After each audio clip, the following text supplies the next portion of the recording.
बिस्मिल्लाहिर्रहमानिर्रहीम। अस्सलाम वालेकुम नाज़रीन। कभी आप किसी हार्ट पेशेंट का या ऐसे लोग जिनको दिल का मर्ज़ा हो, आप उनकी प्रिस्क्रिप्शन देखें या दवाइयों वाली पर्ची देखें तो उस पे आपको 8, 10, 12 जो है मेडिसिन लिखी हुई मिलती हैं, जो कि उन लोगों के लिए बहुत ज़्यादा होती हैं। अमूमन लोगों का यही क्वेश्चन होता है कि ये दवाइयाँ क्यों लिख दी गई हैं। आज की इस वीडियो में मैं आपको बताऊँगा कि वो दवाइयाँ कौन-सी हैं जो कि एक हार्ट पेशेंट को प्रिस्क्राइब होती हैं, उनके मकासद क्या हैं, वो किस लिए लिखी जाती हैं और उनका बॉडी में पैथोफिजियोलॉजी क्या है, बॉडी में क्या तब्दीलियाँ होती हैं, तो कौन-सी दवाई लिखी जाती है। आज की इस वीडियो में हम इसी बारे में बात करेंगे। पहले मैं आपको बताता चलूँ कि हार्ट की बहुत सारी बीमारियाँ हैं, जैसे कि कोलेस्ट्रॉल का ज़्यादा हो जाना, हाई ब्लड प्रेशर हो जाना, कोरोनरी आर्टरी डिजीज़ है, इसके अलावा कार्डियोमायोपैथी है, यानी कि दिल का साइज़ बढ़ जाना या फिर दिल के वालों का लीक हो जाना। ये सारी बीमारियाँ जो हैं, ये दिल के जो मर्ज़ा है उनको लाक होती हैं और आखिर में जो आता है वो है इस्केमिक कार्डियोमायोपैथी या फिर हार्ट फेलियर या फिर एमआई मायोकार्डियल इन्फेक्शन। इन सारी जो दवाइयाँ हैं इनमें सिर्फ 8-10 दवाइयाँ हैं जो कि प्रिस्क्राइब की जाती हैं।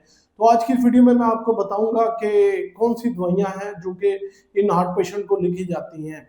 सबसे पहले ये समझ लें कि इनकी जो पैथोफिजियोलॉजी है मुख्तलिफ बीमारियों की, वो जो है बिल्कुल डिफरेंट है। मतलब जो भी बीमारी है वो उसके अंदर मुख्तलिफ काम करती है, जैसे कि कोरोनरी आर्टरी डिजीज है या फिर जो हाई ब्लड प्रेशर है। अब हाई ब्लड प्रेशर में जो है खून की नालियों के अंदर जो है वो उनका जो प्रेशर है वो बढ़ जाता है, जिसकी वजह से वो सख्त हो जाती हैं और इस वजह से अंदर जो है वो उनको पंप करने का दिल जो है बड़ी ज़ोर से पंप करता है, जिसकी वजह से उसे ऑक्सीजन की सप्लाई जो है वो काफ़ी ज़्यादा चाहिए होती है, जिसकी वजह से मसला आता है। दूसरे नंबर पे जो डिजीज़ है वो है कोरोनरी आर्टरी डिजीज़। अब कोरोनरी आर्टरी डिजीज़ में जो है वो खून की नालियों के अंदर लोथड़ा जम जाता है, यानी कि पहले जो है इन्फ्लेमेशन होगी, सोजिश होगी, उसके ऊपर आके फिर फैटी या फोम सेल्स बनेंगे, उसके ऊपर जब वो फटेगा तो फिर आके जो है प्लेटलेट्स आके एग्रीगेशन होगा और जिसके बाद जो क्लॉट है या लोथड़ा है वो रप्चर होता है, वो जाके मायोकार्डियल इन्फेक्शन या एमआई करवाता है और इनके लिए जो डिफरेंट दवाइयाँ इस्तेमाल होती हैं। सबसे पहले जो दवाई है वो है एस्प्रिन। अब एस्प्रिन एक एंटी प्लेटलेट है, मतलब ये प्लेटलेट्स जो हमारे खून के सुर्खुलिये हैं वो उनको जमने नहीं देती। जहाँ पे सोजिश या लोथड़ा होता है, जब वो फटता है तो ये फौरन हमारा जो कुव्वत मुदाफ़ियत है उसको जो है डायरेक्ट करता है कि जाके इसके ऊपर जम जाएँ ताकि खून ना निकले। तो ये उसके ऊपर जाके जो है जमते हैं। तो इनका बेसिकली मकसद ये होता है कि ये उसको रोके।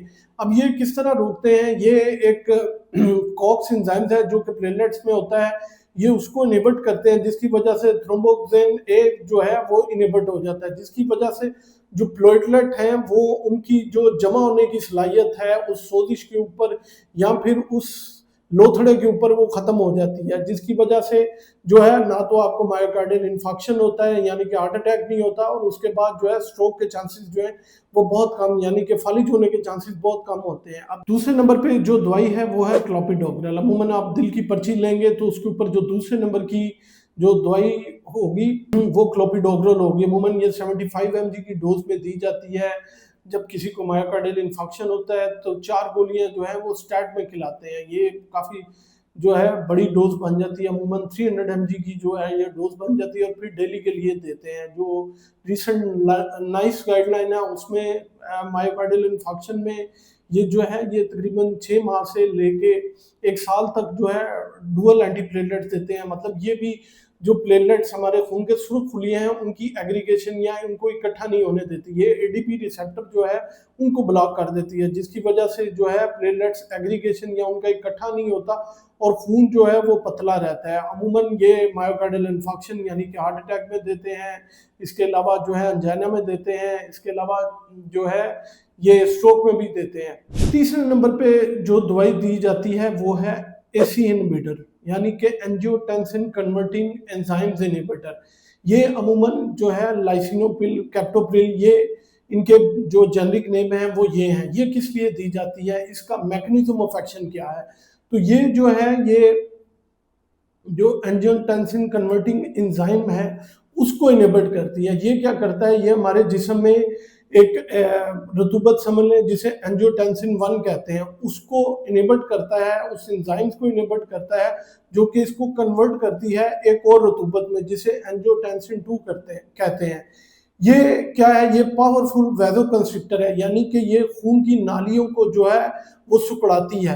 तो बेसिकली ये इसलिए दिया जाता है कि इन मरीजों की जो खून की नालियां हैं वो जो है वो खुली रहे, फैलाव रहे, उनमें खून जो है वो चलता रहे, और ताकि उन्हें जो खून में रुकावट ना आए। अमूमन ये जो है first line drug of choice है एंटी हाइपरटेंसिव, यानी कि जो 45 ईयर्स से नीचे हैं उन लोगों में ये फर्स्ट ड्रग ऑफ चॉइस। अगर कोई कंट्राइंडिकेशन नहीं है तो ड्रग ऑफ चॉइस जो है वो एसी इनहिबिटर ही होते हैं।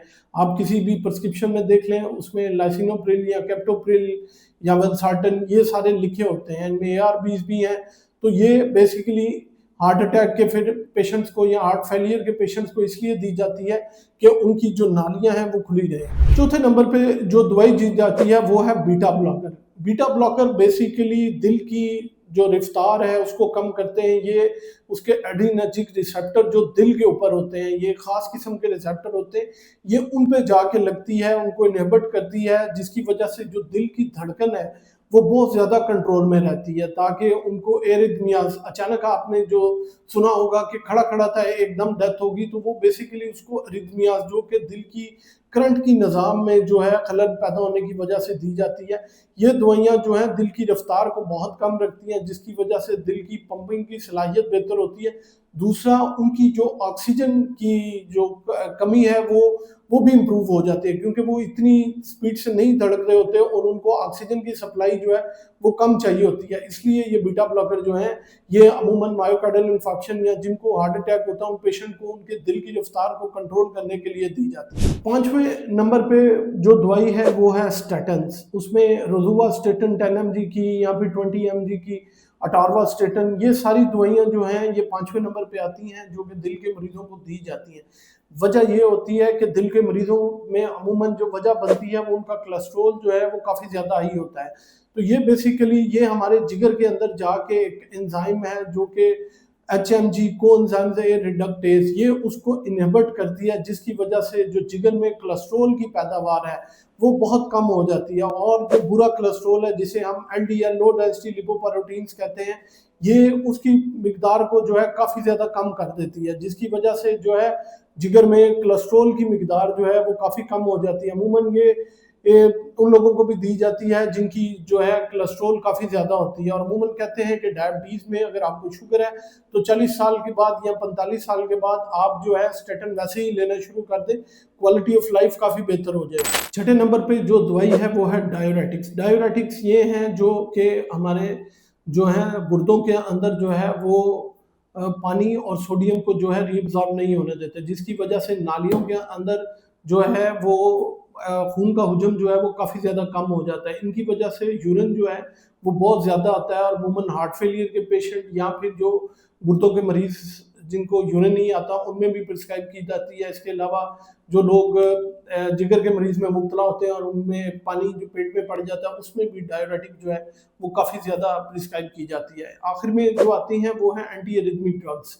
ये वो जो है जैसे मायोड्रान, कार्ड्रॉन, ये सारी वो दवाइयाँ हैं जो कि दिल के करंट के निज़ाम के ऊपर जो है वो आयन चैनल को कंट्रोल करती हैं, जिससे दिल का जो करंट का निज़ाम है वो ख़राब नहीं होता और जो उनकी धड़कन है वो बिलतरतीब नहीं होती। इसमें थोड़ा सा फ़र्क है, हार्ट अटैक में जो है वो खून की नाली जो है वो ब्लॉक होती है, लेकिन जो एरिथमियाज है इनमें क्या होता है, इनमें दिल के करंट का निज़ाम जो है वो ख़राब हो जाता है।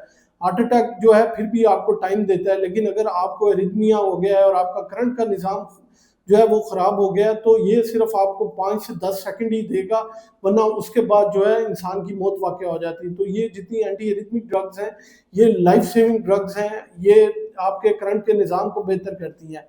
अब नाज़रीन, अगर कोई दवाई आप इस्तेमाल कर रहे हैं तो फ़ायदे के साथ उनके नुकसानात भी हैं, जैसे कि अगर एस्प्रिन है या फिर क्लोपिडोग्रेल है तो ये मैदे का अल्सर करती हैं। इसके अलावा जो है खून को इस कदर पतला कर देती हैं कि अगर आपकी जो खून पतला है तो वो बहुत ज़्यादा पतला हो जाएगा, कई दफ़ा खून निकलना शुरू हो जाए तो रोकना मुश्किल हो जाता है। इसी तरह स्टेटन्स हैं तो अगर वो देना शुरू कर दें तो उसके साथ माइल्जियाज बहुत ज़्यादा हो जाते हैं, फिर जिगर के एंजाइम्स जो हैं वो बहुत ज़्यादा डीअरेंज हो जाते हैं और इसके अलावा आपको शुगर होने का ख़तरा भी जो है काफ़ी ज़्यादा हो जाता है।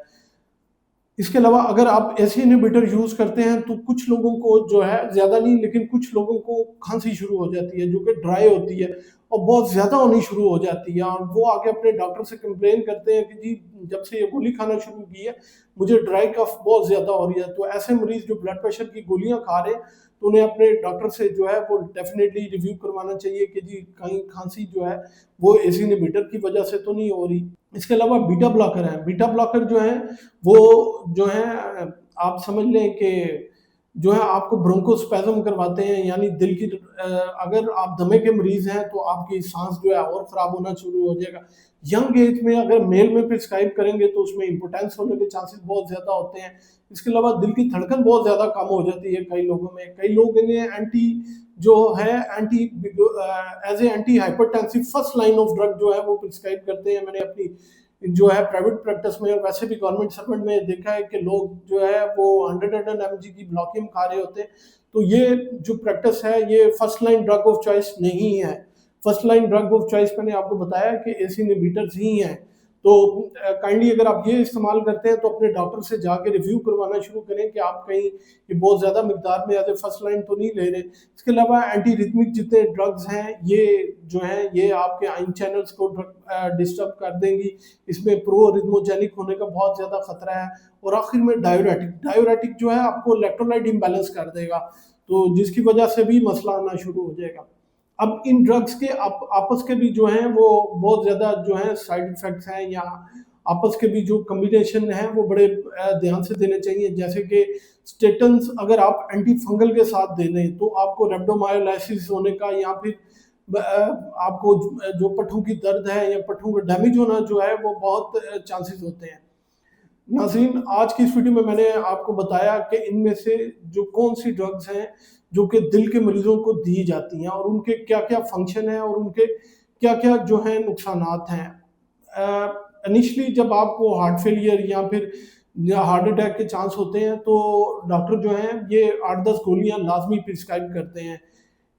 इसलिए कि आपकी जान बच सके। एक तो डोल एंटीप्लेटलेट ताकि खून जो है वो पतला रहे, फिर खून कोलेस्ट्रॉल को कम करने के लिए, फिर दिल की धड़कन को कंट्रोल करने के लिए, और इसके साथ-साथ जो है आपकी जो है ब्लड प्रेशर को कंट्रोल करने के लिए भी दवाई दी जा सकती है। इसके अलावा नाइट्रेट्स भी दिए जा सकते हैं जो कि आपकी जो है खून की नालियों को जो है वो ओपन रखते हैं ताकि उनमें खून चलता रहे। इसके अलावा भी और सी बहुत सारी दवाइयाँ हैं, लेकिन वो चंद दवाइयाँ जो थी ये मैंने आपको बताई हैं कि ये जो हैं आपके जो माहिर अमराज़ क़ल्ब के डॉक्टर हैं वो लाज़मी प्रिस्क्राइब करते हैं। उम्मीद है ये मालूमात आप लोगों के लिए बहुत फ़ायदेमंद साबित होगी। अपना और अपने प्यारों का बहुत सा ख़्याल रखिएगा। इस चैनल का भी ख़्याल रखिएगा। वीडियो पसंद आए तो लाइक, शेयर, कमेंट लाज़मी कीजिएगा।